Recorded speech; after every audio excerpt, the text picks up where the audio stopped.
सुबह से उठी हूँ, आज सर में बहुत ज़्यादा दर्द है, इधर की साइड हाफ। और पता नहीं क्यों दर्द है, मैं समझ नहीं पा रही हूँ। बहुत अच्छी चीज़ हुई है मेरे साथ आज, और पता नहीं क्यों ही सर में दर्द है, ये समझ नहीं पा रही हूँ। क्योंकि मैं आपको बताऊँ, आज आई थी नानी सपने में। मैं रोज़ सोच के सोती थी कि नानी आ जाए कभी, मतलब मेरी मम्मी आ जाए सपने में, तो नहीं आती थी। मगर कल रात ना अचानक ही ऐसे थक गई थी, बाहर से टहल के आई वॉक करके, तो मोबाइल भी नहीं चलाया, सो गई। अजीब सा ही मन कर रहा था कल भी, तो ये सोचा ही नहीं कि आज भी मम्मी आ जाए, आज भी मम्मी आ जाए। कहते हैं कि जो सोच के सोते हैं वो होता है, बट रोज़ सोच के सोती थी, कभी नहीं आई मम्मी। और आज आई थी बिना सोचे हुए ही, तो मैं बता नहीं सकती कितना ही अच्छा लग रहा था। और मैं आपको बताऊँ मम्मी का रूप क्या था। मैं और मम्मी ना कहीं गए थे भागवत सुनने, और भागवत सुनने गए वहाँ पे। तो मम्मी और मैं भागवत सुन रहे थे, और आए थे, मैं आपको बताऊँ, एक तो अनिरुद्धाचार्य जी आए थे और बागेश्वर धाम वाले बाबा जी थे, उनका भागवत सुन रहे थे हम। तो बहुत अच्छा लग रहा था मम्मी का। और सीज़न में बताऊँ आपको क्या था, ठंड थी। मम्मी ने शॉल स्वेटर दोनों डाल रखा था, और मम्मी बहुत हंस रही थी, मुस्कुरा रही थी। पहले तो ये वाला देखा मैंने, भागवत सुन रहे हैं, और मुझे प्रसाद नहीं मिला, मम्मी को खूब अच्छे से मिला है। तो मम्मी खा रही है, मैं कह रही हूँ मैं जा रही हूँ लेने। तो पता नहीं मैं भटक रही हूँ इधर उधर प्रसाद के लिए, मम्मी दे रही है वो नहीं ले रही हूँ। फिर मम्मी अपना खूब अच्छे से खा रही हैं, हंस रही है। तो मेरी ना अचानक नींद खुल गई, और नींद खुल गई, देखा कि ये तो सपना था। तब जो सर दर्द हुआ ये सोच के कि क्यों ही खुल गई है नींद, या पता नहीं क्या, और क्यों नहीं देख पाई मैं। तो ये बात मैं बता रही हूँ आपको, 4-5 बज रहे होंगे सुबह के, तब की बात है। तो ये सोच के तब से दर्द हो रहा है, ये मुझे एहसास है कि मेरा सर टनकने लगा। फिर मैंने कहा अभी तो सुबह कोई उठा नहीं है, सो जाती हूँ फिर से। और मैं फिर सो गई, फिर देखा मम्मी को दोबारा। तो तब हमने किसी के घर गए हैं, और वो किसके घर है, और हम किसी के घर गए हैं, तो वहाँ पर मम्मी मुझे किसी से मिलवा रही हैं। मैं क्या बताऊँ आपको, बहुत ही अच्छा लग रहा था। और वहाँ पे मेरी छोटी वाली देवरानी भी थी। किस लिए पता नहीं, क्या समझ में नहीं आया।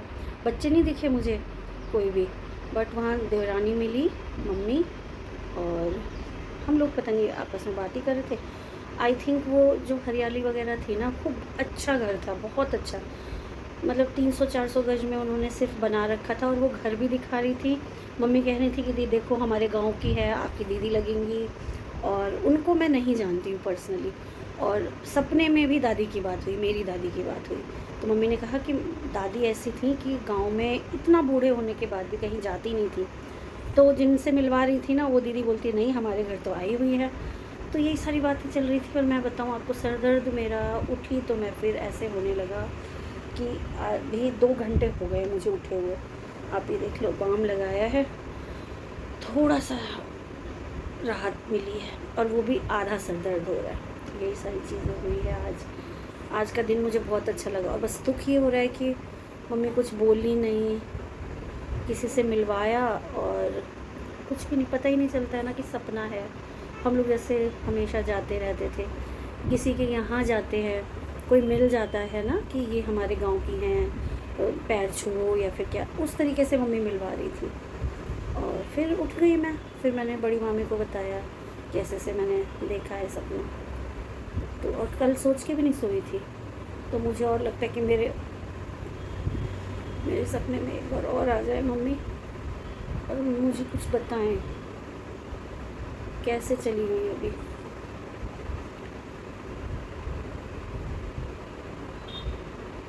तब से ना सर दर्द हो ही रहा है, फिर भी उठी हूँ। थोड़ा सा चीले वगैरह बनाए हैं, रोटी नहीं खा रही हूँ अभी मैं, कि रोटी में बहुत ज़्यादा शुगर और ये सब होता है। तो मैं सोचती हूँ कि नहीं, मेरे को थायराइड तो है मगर शुगर नहीं होना चाहिए। और पैर 2-4 दिन से ना बहुत ज़्यादा दिक्कत दे रही है, फिर भी मैं वॉक तो कर लेती हूँ इधर उधर ही। मन ठीक नहीं लग रहा है, कुछ चीज़ें हैं जो हो जाती हैं बॉडी में, हमें पता भी नहीं चलता है। टेस्ट वगैरह बहुत सारे कराने हैं। कल छुट्टी हो गई, परसों छुट्टी हो गई, और 1-2 दिन मैं साक्षी के यहाँ ही रही। तो टेस्ट के लिए भी जाऊँगी, बट गोलू को टाइम नहीं है अभी, तो अकेले चली जाऊँगी, ऐसा नहीं है। मैं अकेले रैपिडो वगैरह कर देता है तो अकेले चली जाती हूँ। वैसे तो मेट्रो से जाती हूँ, बट वो वाला रूट नहीं है ये वाला, ये ना जहाँ मैं जाऊँगी मैं आपको बता देती हूँ कहाँ जाऊँगी मैं। एक ट्रस्ट है आनंदपुर ट्रस्ट, आनंदपुर ट्रस्ट शहादरे में है वो शायद, या कृष्णा नगर में है, ऐसा ही है। तो वहाँ पे जाती हूँ मैं टेस्ट के लिए, वहाँ सस्ते हो जाते हैं। आप ये देख लो, मेरा जब CT स्कैन हुआ था तो हर जगह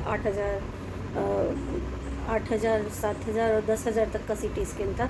वहाँ पे मेरा 6,500 में ही हुआ था। तो कुछ कुछ कहते हैं ना, कुछ बचाने के लिए थोड़ा सा दूर भी जाओ, कुछ नहीं बहुत कुछ 2-4 हज़ार का अंतर आ जाता है। तो इसीलिए मैं वहीं जाती हूँ, वहाँ पे देखती हूँ। कल जाऊँगी और वहाँ जाने के लिए ना आपको मैं बताऊँ 6 बजे 5 बजे सुबह ही जाना पड़ता है, बहुत लाइन होती है। और कुछ ही पेशेंट के वो टेस्ट करते हैं, यानी कि जितने गए सबके करें नहीं, 10 करेंगे 20 करेंगे, कुछ क्राइटेरिया होता है उतना ही वो करते हैं। तो इसके लिए मुझे जल्दी जाना पड़ेगा। तो सपने वाली बात जो थी, तो मुझे लगा कि मैं आप लोगों के साथ शेयर करूं। बहुत अच्छा लगा, बहुत अच्छा। मन दुखी थोड़ा सा इसलिए है,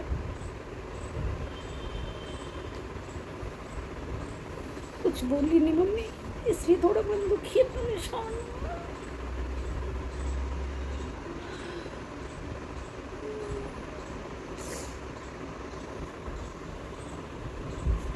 यहाँ पर मैंने चीले बनाए हैं, इसमें आज बीटरूट डाला है। सिंपल क्या करना है, सूजी लेना है, दही लेना है, और आज मैंने प्याज नहीं डाला ना टमाटर डाला है, तो सिर्फ बीटरूट डाल के, और शिमला मिर्च भी पड़ी हुई थी, आधी शिमला मिर्च मैंने डाली है, बड़ा साइज़ का था तो बहुत अच्छा लगा। वॉइस ओवर करते करते यहाँ पे बहुत सारा शोर सुनाई दे रहा होगा आप लोगों को, पता नहीं किस चीज़ का हो रहा है, शायद गणेश विसर्जन है, आज लास्ट है, तो वही है मेरे ख्याल से। तो आप लोग इस चीज़ को अवॉइड करिएगा। यहाँ किचन में मेरे साथ कार्तिक रहता है हमेशा, कि बुआ क्या कर रही हो, कैसे बना रही हो, तो ये चीज़ करने के लिए आ जाता है। और चीले ना बहुत टेस्टी बने थे, और ये मोटे थे तो मैंने थोड़ा सा इसे मीडियम फ्लेम पे करके ढक भी दिया था कि अंदर तक बिल्कुल अच्छे से पक जाए। तो ये सच में बहुत ही टेस्टी लग रहे थे। कार्तिक को पहले खिलाया था मैंने, तो उसने बोला बहुत टेस्टी बना है बुआ, तो मैंने भी चीला खाया और अच्छा लगा। और देखिए कितना शोर हो गया। और ये मैं बाहर निकली हूँ तो देखा है सच में यहाँ पे कुछ तो हो रहा था, मैं समझ नहीं पाई, बहुत सारे लोग थे और बहुत ही तेज़ वॉल्यूम था। थोड़ा सा मुझे वॉइस ओवर करना पड़ रहा है, नहीं तो इस वॉल्यूम की वजह से कॉपीराइट आ ही जाता है। और पता नहीं क्या हो रहा है, कुछ दिनों से मेरे चैनल पे बच्चों को लेके भी कॉपीराइट आ जाता है। हालांकि कुहू को इतना दिखाती थी तो नहीं आता था, बट कार्तिक को दिखाती हूँ तो मेरे चैनल पे कॉपीराइट आ जाता है। इसका क्या मतलब है मुझे तो खुद नहीं पता। और आज की वीडियो अगर सही लगी हो, अच्छी लगी हो तो लाइक कर दीजिएगा। सपने की बात थी तो मैंने सोचा थोड़ा सा आप लोगों को भी शेयर करूं, इसका मतलब क्या होता है मुझे समझ नहीं आया। तो आप लोगों को अगर इन चीज़ों का कुछ पता है, जानकारी है, तो मुझे कमेंट करके ज़रूर बताइएगा। मुझे तो इस चीज़ की बिल्कुल भी नॉलेज नहीं है कि सपने में अगर खा रहे हो, कुछ दिया हो हाथ में मेरे, तो मैंने नहीं लिया हो, मुझे नहीं पता।